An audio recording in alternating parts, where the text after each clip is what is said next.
Hello student, this is Shivani Chauhan. Welcome to easy बात education. आज हम बात करेंगे एटअप सेकेंड सेमेस्टर के सोशियोलॉजिकल पर्सपेक्टिव ऑफ एजुकेशन के यूनिट 1 का first topic, that is sociological reflection on the relationship of society and education. So ये जो आपका दैट इज आपकी वीडियो होगी वो दोनों ही मीडियम में होगी, English versus Hindi medium. Okay, so दोनों ही मीडियम में आपको मिलेगा नोट्स इससे रिलेटेड। सो जो हिंदी मीडियम वाले होंगे वो हिंदी का स्क्रीनशॉट जरूर ले लीजिएगा, बाकी मैं इंग्लिश के थ्रू ही समझाऊंगी आपको हिंदी में ट्रांसलेट करके। ओके, सो सबसे पहले बात करते हैं इंट्रोडक्शन से। सबसे पहले देखेंगे कि relationship between society and education is a central concern of sociology of education. So basically central concern in the sense की सबसे मेन पार्ट है सोशियोलॉजी ऑफ एजुकेशन का। क्या कि क्या रिलेशनशिप है सोसाइटी और एजुकेशन में, कैसे एक दूसरे से लिंक्ड है।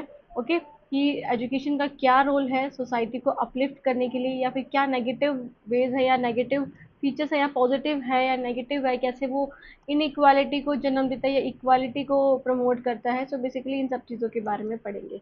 विच examine how education system reflect and shape societal structure, values and inequalities, कि कैसे उसमें चेंजेस आते हैं, कैसे वो आकार देता है क्या एजुकेशन सोसाइटल सिस्टम्स को। ओके, जैसे कि क्या हो गए, फॉर एग्जाम्पल जो आपके सोसाइटल स्ट्रक्चर्स हो गए, ओके, वैल्यूज हो गए, या फिर इनइक्वालिटीज को कैसे प्रमोट करता है या फिर उसको एकदम से कम करता है। ओके, इन सब के बारे में पढ़ेंगे। ये हिंदी में है परिचय, जिसमें हमने पढ़ा समाज और शिक्षा के बीच संबंध शिक्षा के समाजशास्त्र में एक केंद्रीय चिंता का विषय है, जो इस बात की जांच करता है कि शैक्षिक प्रणालियां किस प्रकार सामाजिक संरचनाओं, मूल्यों और असमानताओं को प्रतिबिंबित करती हैं और उन्हें आकार देती हैं। ओके, तो कैसे ये आकार देता है क्या एजुकेशन, हमारी जो सोसाइटल चीज़ें हैं उन सबको। ओके, सो पढ़ते हैं। सबसे पहले बात करेंगे हम, जो आपका सब्जेक्ट है that is sociological perspective of education, उसमें जो सोशियोलॉजिकल आ रहा है, ये सोशियोलॉजी है क्या, है ना, इसका मीनिंग जानेंगे। So basically it is a systematic study of society, human social behaviour and the pattern of social relationship. जब आप दैट इज आप अपने जब आप ये क्लियर कर लोगे तो आप यूजीसी नेट का पेपर दोगे, अगर आपके 975 से अबव आता है कुल मिला के, जो टोटल मिला के, तो फिर अगर आप दोगे तो उसमें फर्स्ट जो एजुकेशन का पेपर होता है, फर्स्ट जो यूनिट होती है, उसमें सोशियोलॉजिकल पर्सपेक्टिव के बारे में आपको बताया हुआ है और वहाँ पे आपको वो आएगा भी। सो इसको अभी से ही क्लियर करके चलिए कि सोशियोलॉजी क्या है, किसने दिया है कॉन्सेप्ट, कौन कौन इसमें थिंकर्स हैं, इसलिए ये आपका सब्जेक्ट यहाँ पे दिया हुआ है। ओके, तो सोशियोलॉजी क्या है, एक सिस्टमेटिक स्टडी ऑफ सोसाइटी है, कि आप सिस्टमेटिक वे में सोसाइटी की स्टडी कर रहे हो। ओके, स्टडी का मतलब क्या हो गया कि आप उसके बारे में देख रहे हो, डीप थिंकिंग कर रहे हो, अपने रिफ्लेक्शंस डाल रहे हो, या फिर कोई भी चीज़ें आपको लगती हैं जहाँ पे प्रॉब्लम है सोसाइटी में, आप उससे रिलेटेड रिसर्च कर रहे हो।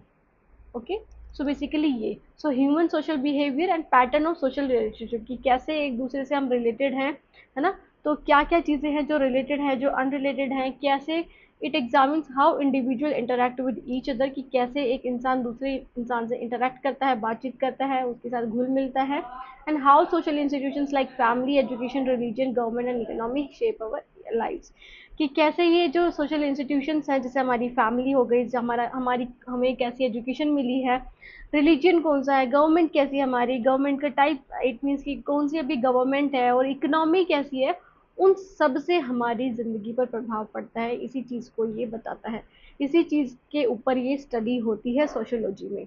ओके, तो ये समाज शास्त्र, इसे हिंदी में बोलेंगे तो ये समाज, मानव सामाजिक व्यवहार और सामाजिक संबंधों के पैटर्न का व्यवस्थित अध्ययन है। ओके, व्यवस्थित अध्ययन कैसे है, क्योंकि आप यहाँ पे चीज़ों को बिल्कुल जांच परखते हो, इन डेप्थ स्टडी करते हो, है ना, जो भी प्रॉब्लम्स है, जो भी सिचुएशन है उसकी, तो यह जांचता है कि व्यक्ति एक दूसरे के साथ कैसे बातचीत करते हैं, और सामाजिक संस्थाएं जैसे कि परिवार, शिक्षा, धर्म, सरकार और अर्थव्यवस्था हमारे जीवन को कैसे आकार देती है। फॉर एग्जाम्पल आप समझ लो कि एक डेवलप्ड कंट्री है, एक डेवलपिंग कंट्री है, ओके, और एक अंडर डेवलप्ड कंट्री है।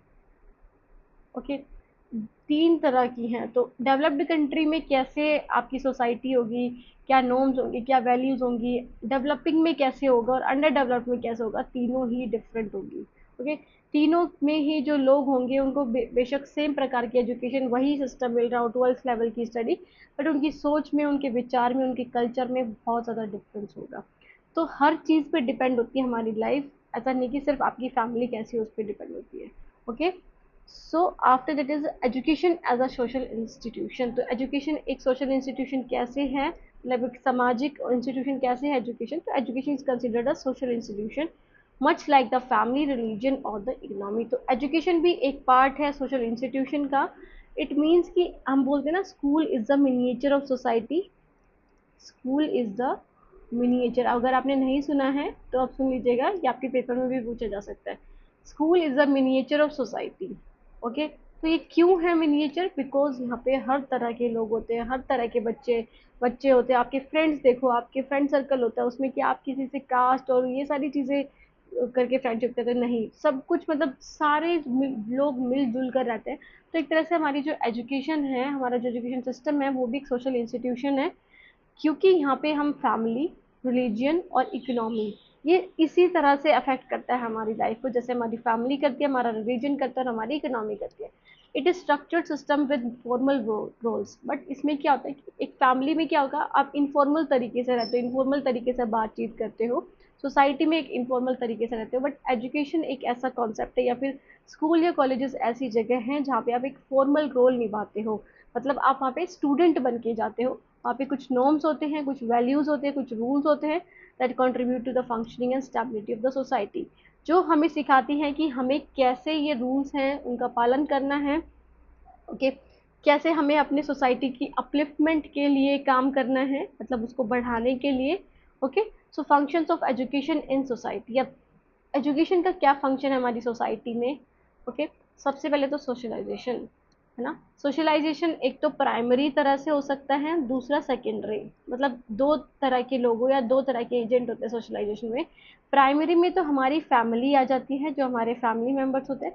सेकेंडरी में फैमिली के अलावा जो भी चीज़ हो गए, जो भी लोग हो गए, जैसे स्कूल्स हो गए, है ना, टेम्पल्स हो गए, हमारी कंपनी हो गई, तो बहुत सारी चीज़ें जो अलग अलग हैं, वो सारी सेकेंडरी में आ जाते हैं। तो स्कूल भी या फिर एजुकेशन भी क्या है, सोशलाइजेशन का एक पार्ट है।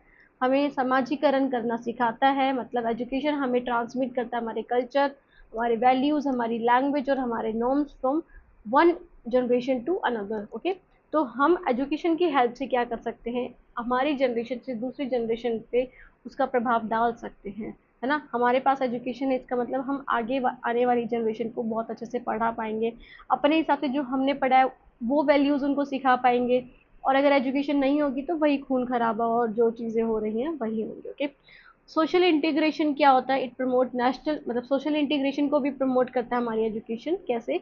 It promote national identity and unity, specially in diverse societies, specially in India. India में क्या है, डाइवर्स सोसाइटी है, डाइवर्सिटी बहुत ज़्यादा है, मतलब विविधता बहुत ज़्यादा है, अलग अलग तरह के लोग रहते हैं यहाँ पे, है ना। उन सबके अलग अलग वैल्यूज़ हैं, उनके सबके अलग कल्चर हैं। तो वहाँ पे कैसे आप इंटीग्रेट करके रहोगे, एक सोसाइटी में सारे मिलजुल कर रहोगे, वो हमें एजुकेशन सिखाती है।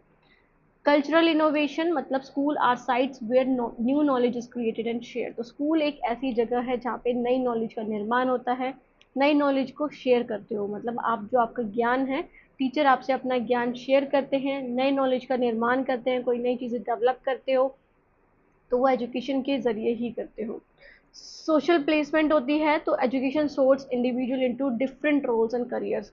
तो एजुकेशन की वजह से ही आज हम, कुछ लोग टीचर्स हैं, कुछ लोग प्रोफेसर्स हैं, कुछ लोग दैट इज़ आप बोल सकते हो कि सीए हैं, है ना, कुछ लोग डॉक्टर हैं, इंजीनियर हैं। So it is because of our education. तो हमें एक तरह से प्लेसमेंट या फिर आप बोल सकते हो एक रोल में बांट देती है, क्या, हमारी एजुकेशन, कि हमने जिस चीज़ की पढ़ाई करी है तो हम उसी रोल में बंध जाएंगे, अब हमें उसी रोल से पहचाना जाएगा। Social control, so it teach discipline, punctuality and conformity to social rule, कि कैसे हमें सोशल रूल्स को का पालन करना है, डिसिप्लिन कैसे रखना है ना, अनुशासन और पंक्चुअलिटी कैसे रखने की, हम सारा काम अपना टाइम से करें, है ना, और सोसाइटी के रूल्स और रेगुलेशंस की उसको देखते हुए चले। सो बेसिकली ये एजुकेशन हमें सिखाती है ना। तो ये सोसाइटी के लिए ही सिखाती है कि हम एक सोशल वेलबींग कैसे बन सकते हैं। ओके, हमारी सोशल वेलबींग के लिए। तो शिक्षा एक सामाजिक संस्था के रूप में, ये हमने अभी पढ़ा। अभी मैंने इसको थोड़ा हिंदी में ही पढ़ाने की कोशिश की है, बाकी यहाँ पे हिंदी में लिखा हुआ है। अगर आपको ना समझ में आए तो आप हिंदी में देख सकते हैं और इसका स्क्रीनशॉट ले सकते हैं। After that is a role of education in society. तो एजुकेशन का क्या रोल है सोसाइटी में, ये पढ़ते हैं। The role of education refers to expected behavior and responsibilities that the education system and its actor, that is teacher, student and administrator perform. So basically role of education क्या है हमारी society में, मतलब हमसे क्या एक तरह से आप बोल सकते हैं उम्मीद रखी जाती है सोसाइटी के द्वारा, है ना, जैसे हमारे एक्सपेक्टेड बिहेवियर क्या होनी चाहिए, हमारी रिस्पॉन्सिबिलिटीज क्या होनी चाहिए, that the education system and it's actors, है ना, हम किससे एजुकेशन सिस्टम से वो रोल मतलब एक तरह से समझते हैं या फिर उनसे उम्मीद रखते हैं, ऐसे ही उनके एक्टर्स मतलब टीचर्स से, स्टूडेंट्स और एडमिनिस्ट्रेटर्स से, कि वो ऐसा ही परफॉर्म करे जो हमारी सोसाइटी हमें बोलती है करने को. सो मेजर सोशोलॉजिकल पर्सपेक्टिव, तो डिफरेंट सोशोलॉजिकल पर्सपेक्टिव थे कि हमारी सोसाइटी कैसी है, हमारे एजुकेशन हमें कैसे हेल्प करती है. तो डिफरेंट जो सोशोलॉजिस्ट थे जिन्होंने रिसर्च की इन सब चीज़ों के ऊपर, तो उन्होंने डिफरेंट अपनी थ्योरीज प्रोवाइड की. तो सबसे पहले functionalism, that is by Durkheim और पार्सन्स, इसको फोकस करते थे इस पे, फंक्शनलिज्म पे. तो इसका क्या मतलब था, sees education as a essential for maintaining social order. तो एजुकेशन को ये मानते थे कि एजुकेशन आप दोगे तो इट मीन्स आप सोशल ऑर्डर बना सकते हो अपनी कंट्री में, अपनी सोसाइटी में, मतलब आप एक अच्छे राह पर लोगों को लेकर चल सकते हो, वहाँ पे जो ऑर्डर्स हैं, जो रूल्स हैं, उनको निभा सकते हो, मेंटेन कर सकते हो. Promote value consensus and prepare individual for societal roles, कि आप लोगों में दैट इज इंडिविजुअल में आप वैल्यूज प्रमोट कर सकते हो, है ना, कि कैसे उनको अपने मूल्य को ध्यान में रखना है, अपने मोरल ड्यूटीज को कैसे उन्हें ध्यान में रखना है, और उनके क्या societal role as an individual person, उसके लिए प्रिपेयर करना, वो हमें एजुकेशन सिखाते हैं. तो ये फंक्शनलिज्म कहता है. Conflict theory, that is given by Karl Marx और बोल्स गिन्स गिन्स गिन्स इससे प्रभावित थे. सो बेसिकली इन्होंने आर्ग्यू किया था कि एजुकेशन री इन्फोर्स सोशल इनइक्वालिटी. तो एजुकेशन री इन्फोर्स करती है, एजुकेशन बढ़ाती है सोशल इनइक्वालिटी को. तो इन्होंने बिल्कुल अपोजिट बोला, दैट इज फ्रॉम दुर्खिम और पार्सन, कि अगर एजुकेशन है तो इससे सोशल इनइक्वालिटी भी बढ़ेगी. Okay, serve the interest of the dominant class by reproducing class structure, कि हम क्या करते हैं, एक डोमिनेंट क्लास को बनाते हैं, एक डोमिनेंट मतलब जिसका ज़्यादा रुतबा है, ज़्यादा उनकी मानी जाती है, एक तरह से पावर उनके पास है, तो जिससे क्लास स्ट्रक्चर बनता है. Class structure in the sense की दैट इज आप बोल सकते हो कि लोअर, ये हम पढ़ते हैं ना कि डिफरेंट क्लास के लोग हैं, दैट इज मिडिल क्लास है, ओके, रिच क्लास है, या फिर अपर मिडिल क्लास है, या फिर पुअर क्लास है. सो बेसिकली वो रिप्रोड्यूस होता है इससे, है ना. So after that is symbolic interactionism, that is given by Mead and Becker. So basically इन्होंने बोला था कि focuses on the micro level interaction in schools. तो बेसिकली इन्होंने माइक्रो मतलब छोटे लेवल पे जो इंटरेक्शन होती है स्कूल में टीचर स्टूडेंट्स की, उसके बारे में बात करी थी, मतलब टीचर स्टूडेंट रिलेशनशिप के बारे में इन्होंने बोला था. Examine how labelling and self fulfilling prophecies shape student identity, की हम किसी इंसान पर लेबल लगा देते हैं, एक तरह से उस पे एक तरह से धब्बा लगा देते हैं, फिर आप बोल सकते हो कि उस पे उसका एक रोल बना देते हैं उसे, तो वो कैसे उनके इन फ्यूचर उनको हेल्प, दैट इज उनकी जो आइडेंटिटी है उसको शेप करने में, उसको आकार देने में कैसे हेल्प करता है या फिर उनको डिमोट करता है. सो बेसिकली हम जो लेबल कर देते हैं बच्चों को या सेल्फ फुलफिलिंग के लिए कि वो फ्यूचर में कैसे बनेंगे, सो बेसिकली वो एजुकेशन हमें हेल्प करता है. कि एजुकेशन में हमें ये बोल दिया गया है कि आप तो एवरेज स्टूडेंट हो, आप तो बिलो एवरेज हो, तो एक तरह से सरकार बोल रही हो, सोसाइटी में आपको एक तरह से वो रोल मिल गया है, आप उसी तरह से पहचाने जाओगे ज़्यादा. फिर वो आप पे डिपेंड करता है कि आप उसको सुधारने के लिए क्या कर रहे हो, वो अलग बात है. ओके, सो स्टूडेंट ये हिंदी में है, आप इसको हिंदी में देख लीजिएगा. समाज में शिक्षा की भूमिका क्या क्या है, तो बेसिकली कार्यात्मकतावाद जिसको बोलते हैं फंक्शनलिज्म, सेकेंड इज द संघर्ष सिद्धांत, मार्क्स और बाउल्स और गिंटिस ने दिया था, और प्रतीकात्मक अंतःक्रियावाद, दैट इज मीड और बेकर के द्वारा. ओके, देखो यहाँ पे लिखा है वर्ग संरचना का पुनरुत्पादन करके प्रमुख वर्ग के हितों की सेवा करता है. ओके, ठीक है. After that is the next is the status in education. तो स्टेटस इन एजुकेशन क्या है, status refers to the social position that individual hold within the education system and the broader society. So basically status क्या है, मतलब एक इंसान जो एक तरह से होल्ड करता है या फिर उसकी पहचान होती है, उसकी सोशल पोजीशन जो होती है, वो एक तरह से उसका स्टेटस है. ठीक है, कोई भी इंडिविजुअल का एजुकेशन सिस्टम में या ब्रॉडर सोसाइटी में उसकी सोशल पोजीशन क्या है, वो उसका स्टेटस है. तो टाइप्स ऑफ स्टेटस कौन कौन से हैं, एस्क्राइब्ड स्टेटस होता है, अचीव्ड स्टेटस होता है, टीचर स्टूडेंट स्टेटस होता है. एस्क्राइब्ड स्टेटस क्या होता है, जो आपको इन दैट इज आपको इनहेरिटेड मिलता है, जो आपको बाय बर्थ आपको जो मिलता है. ठीक है, बाय बर्थ, जैसे कि आपकी कास्ट हो गई, क्लास हो गए, रिलीजियन हो गई, ठीक है। तो वो हो गया आपका एस्क्राइब्ड स्टेटस जो आपको बाय बर्थ मिलता है। अचीव्ड स्टेटस जो आप एजुकेशन लेकर के या फिर जो आपने कुछ हासिल किया है चीज़ें, उससे आप जो बने हो, अब जैसे आप बहुत गरीब परिवार में बिलोंग करते थे बट फिर उसके बाद आपने बहुत मेहनत की एजुकेशन वे में, या फिर आप बोल सकते हो स्पोर्ट्स में, फिर आपने अपनी जो दैट इज आपको जो एक तरफ से क्लास में बांधा हुआ था कि आप पुअर इंसानों में आते हो या फिर पुअर क्लास में आते हो, तो आपने अपने क्लास को अपलिफ्ट कर दिया। ओके, सो बेसिकली वो हो गया अचीव्ड स्टेटस जो आपने अर्न किया है। टीचर स्टूडेंट स्टेटस क्या है एजुकेशन में? सो बेसिकली टीचर को क्या माना जाता है? टीचर को माना जाता है रोल मॉडल, है ना। कि टीचर रोल मॉडल होता है, वो क्या होता है, वो फैसिलिटेट करता है बच्चों को। ओके, और स्टूडेंट का क्या स्टेटस माना जाता है कि वो ओबीडियंट होना चाहिए, ओबीडियंट होना चाहिए और डिसिप्लिन में रहना चाहिए, ठीक है। तो ये उसका स्टेटस है। So inequality in educational status, students from different socio-economic background often experience unequal access to resources and opportunities। तो यहाँ पे ये बोला है कि क्या inequalities आती हैं एजुकेशनल स्टेटस की वजह से। ओके, तो जो डिफरेंट इकोनॉमिक बैकग्राउंड से होते हैं, फॉर एग्जांपल जिनके पास बहुत कम पैसे हैं और दूसरे लोग जिनके पास बहुत ज़्यादा पैसे हैं, तो बेसिकली उन दोनों में बहुत ज़्यादा डिफरेंस देखने को मिलता है because of the unequal access of the resources. क्योंकि उनके पास रिसोर्सेज की कमी होती है, संसाधन की कमी होती है, उनके पास पैसे नहीं होते, उनके पास बैग भी नहीं होते, किताब भी परचेज करने के लिए, दैट इज बुक भी परचेज करने के लिए उनके पास पैसे नहीं होते। सो उसकी वजह से कैसे दोनों एक्सपीरियंस करेंगे अपनी लाइफ को, कैसे एजुकेशन लेंगे, सो बेसिकली वो, ठीक है, वो एजुकेशनल स्टेटस की इनइक्वालिटी है। Status differences among schools, elite private versus under resource public reflect wider social hierarchies. तो इन्होंने बोला है कि जो स्टेटस है, स्टेटस आपको स्कूल्स में भी दिखता है। जैसे कुछ स्कूल ऐसे होते हैं जो बिल्कुल ही हाई लेवल के, जहाँ पे जो मिडिल क्लास तो बिल्कुल भी अफोर्ड नहीं कर सकता, मिडिल क्लास क्या पुअर क्लास कोई भी अफोर्ड नहीं कर सकता। बस जो रिच होते हैं, जो रिचर देन रिच, मतलब बिल्कुल ही जो बहुत ज़्यादा तरह से कुछ ज़्यादा ही अमीर, जैसे बिजनेसमैन के, बिजनेस पर्सन के जो बच्चे होते हैं वही उसको अफोर्ड कर सकते हैं। तो स्टेटस वहाँ से भी क्या होती है, इनइक्वालिटी डेवलप होती है ना। इलीट प्राइवेट होते हैं, कुछ अंडर रिसोर्स पब्लिक की गवर्नमेंट है बट गवर्नमेंट भी है और उनके पास रिसोर्सेज भी नहीं है। ओके, सो बेसिकली वहाँ से हमें ये सोशल हायरार्कीज देखने को मिलती हैं। कैसी?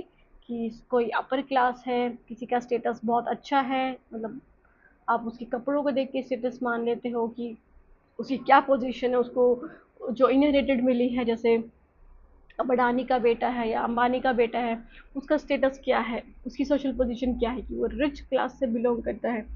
बट आप मिडिल क्लास में देख लो, पुअर क्लास में देख लो, कोई किसी को पहचानता ही नहीं है। सो बेसिकली ये इनइक्वालिटीज क्रिएट करते हैं ऐसी चीज़ें। ओके, जो हमारी इकोनॉमिक बैकग्राउंड है, या फिर आप बोल सकते हो कि हमारे स्कूल्स भी ऐसे हैं कि जहाँ पे रिसोर्सेज है वहाँ पे तो ठीक है, जहाँ पे नहीं है वहाँ पे उनको और भी ज़्यादा अच्छा दर्जा दिया जाता है, तो जैसे सोशल हायरार्कीज बनती है। सो स्टूडेंट, ये हिंदी में है आपका शिक्षा में स्थिति क्या है। तो स्थिति से तात्पर्य उस सामाजिक स्थिति से है जो व्यक्ति शिक्षा प्रणाली और व्यापक समाज में रखता है। स्थिति के प्रकार क्या है? श्रेय स्थिति, प्राप्त स्थिति और शिक्षक और छात्र की स्थिति। तो ये हिंदी में है, इसे पढ़ लीजिएगा students. Okay, after that is the education as a system. तो एजुकेशन एज अ सिस्टम क्या है? So education can be seen as a system compose of interrelated parts working to maintain the functioning of the whole. So basically education system कैसे है? तो education को एक system की तरह देखा जाता है, क्योंकि यहाँ पे हर कोई इंसान के इंटर रिलेटेड जो वर्क है, interrelated parts working to maintain the functioning of the whole, कि एक पूरा होल क्या है? एजुकेशन है। और उसमें जो डिफरेंट पार्ट्स हैं, उसके डिफरेंट पार्ट्स वो सब मिल करके एक रोल निभा रहे हैं, एक होल को कंप्लीट करें, मतलब एजुकेशन को कंप्लीट करें। तो इसलिए एजुकेशन को क्या माना जाता है? एक सिस्टम माना जाता है। सो फीचर्स ऑफ एजुकेशन सिस्टम क्या है? पहले तो स्ट्रक्चर। तो इसमें स्ट्रक्चर होता है, लेवल होता है प्राइमरी, सेकेंडरी और टर्शियरी। टाइप्स फॉर्मल, इनफॉर्मल और नॉन फॉर्मल। तो आपके एजुकेशन सिस्टम में क्या माना गया है? डिफरेंट स्ट्रक्चर्स माने गए हैं कि लेवल के हिसाब से, कि प्राइमरी लेवल का स्कूल है, सेकेंडरी का है, टर्शरी मतलब आप बोल सकते हो हायर लेवल का स्कूल है, जो कॉलेजेस आ जाते हैं। सेकेंडरी में आपके 9 to 12 क्लास आ जाती है, प्राइमरी में 1st to 5th क्लास आ जाती है। सो बेसिकली स्ट्रक्चर के अकॉर्डिंग एक सिस्टम बना हुआ है पूरा। वो स्ट्रक्चर क्या क्रिएट करता है? एजुकेशन को क्रिएट करता है। टाइप्स कैसा है कि आप स्कूल में जाके ले रहे हो एजुकेशन, या फिर दैट इज आप डिस्टेंस लर्निंग कर रहे हो, है ना। या फिर आप घर से ही बस जो मोरल एजुकेशन है घर से ही प्राप्त कर रहे हो, ना आप स्कूल जा रहे हो ना डिस्टेंस लर्निंग ले रहे हो। सो बेसिकली उस पे भी एक तरह से बना हुआ स्ट्रक्चर। ओके, सो गवर्नेंस क्या है? Managed by government ministries, influence by policies and politics. तो गवर्नेंस कैसी है कि ये गवर्नमेंट मिनिस्ट्रीज के द्वारा मैनेज किए जाते हैं आपके स्कूल, आपका एजुकेशन सिस्टम, जो पॉलिसीज के द्वारा और पॉलिटिक्स के द्वारा इन्फ्लुएंस होता है कि आपके शहर में, आपके कंट्री में क्या पॉलिसीज है एजुकेशन को लेकर के। सो उससे भी आपका जो एजुकेशन है वो अफेक्ट करता है। करिकुलम क्या है? Reflect societal values. जो आपका करिकुलम है वो आपकी सोसाइटल वैल्यूज को रिफ्लेक्ट करता है। फॉर एग्जाम्पल आपके जो सिलेबस में आपको सोशलाइजेशन के बारे में आप सिखा रहे हैं, तो वो क्यों सिखा रहे हैं? क्योंकि हमारी सोसाइटी ही ऐसी है कि हमें अपने नॉर्म्स के बारे में, हमें अपनी वैल्यूज के बारे में पता होना चाहिए। Open contested example, inclusion of indigenous knowledge और सेक्स एजुकेशन।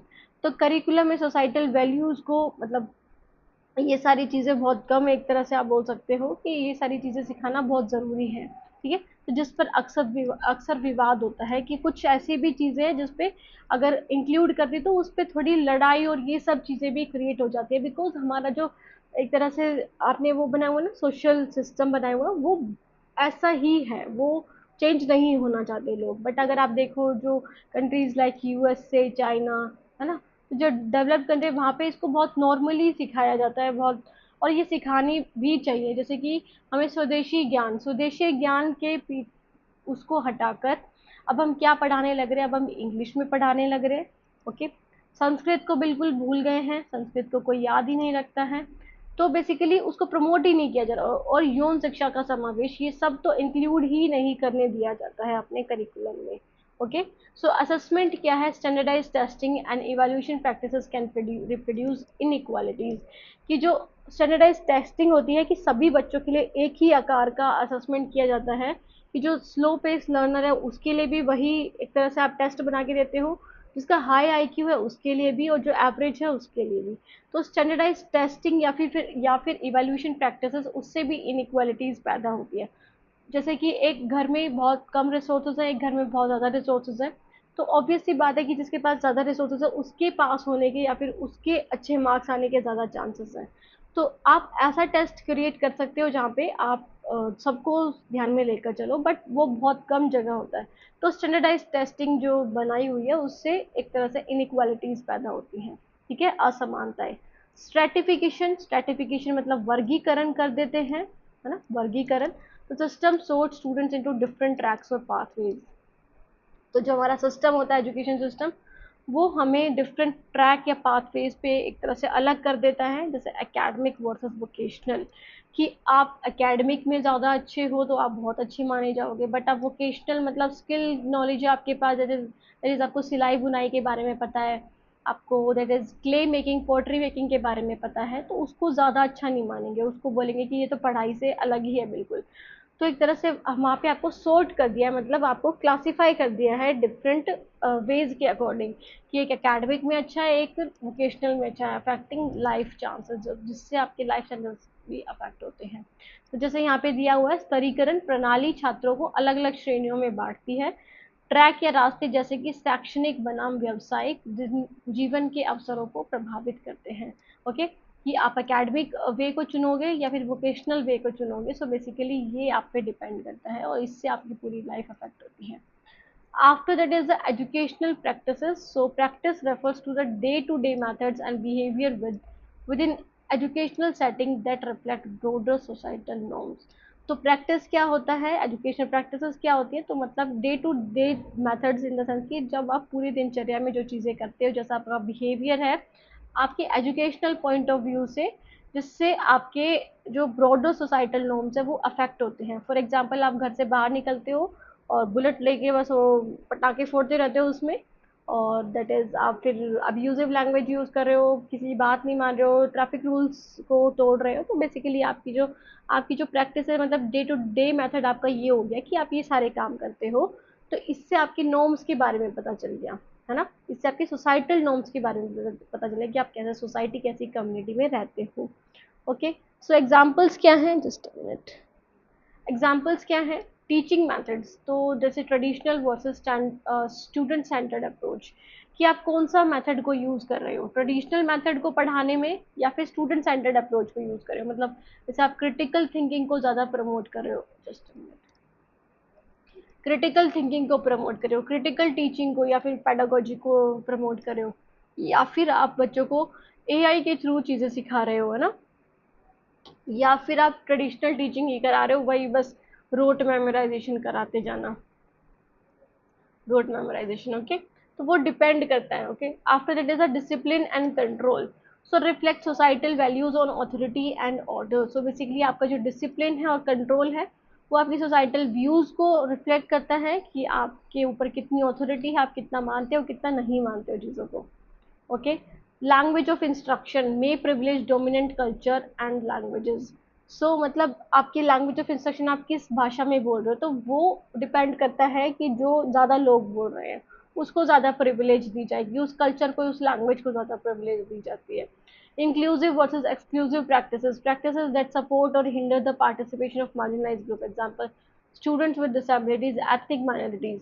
तो इंक्लूसिव और एक्सक्लूसिव प्रैक्टिसेस क्या है, कि प्रैक्टिसेस जो सपोर्ट करती हैं या फिर जो बिल्कुल छुपाती हैं आपके पार्टिसिपेशन को मार्जिनलाइज ग्रुप के, पार्टिसिपेशन ऑफ मार्जिनलाइज ग्रुप के, जैसे कि स्टूडेंट विद डिसेबिलिटीज उसको आप इंक्लूड कर रहे हो या एक्सक्लूड कर रहे हो, एथनिक माइनॉरिटीज को आप लेकर चल रहे हो, समावेशी शिक्षा दे रहे हो या नहीं दे रहे हो।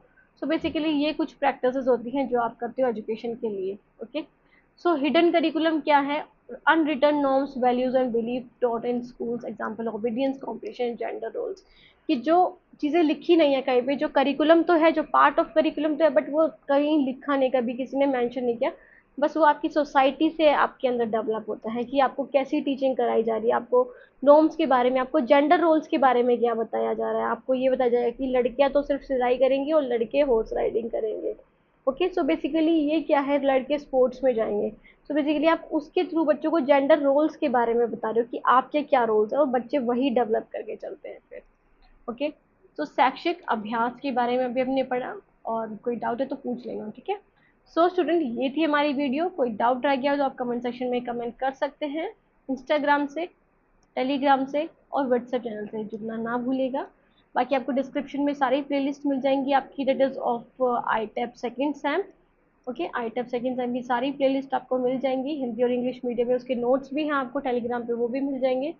सो चैनल को सब्सक्राइब करना ना भूलेगा, लाइक भी कर दीजिएगा, शेयर भी कर दीजिएगा, for those who are preparing for ITEP, are in ITEP second sem, है ना, और जिनके सिलेबस में या जिनके यूनिवर्सिटीज़ में ये सिलेबस है इसका, जैसे सोशियोलॉजिकल फाउंडेशन ऑफ एजुकेशन का। Okay, so thank you so much student for watching the video. मिलते हैं नेक्स्ट वीडियो में, तब तक के लिए take care, bye, have a nice day.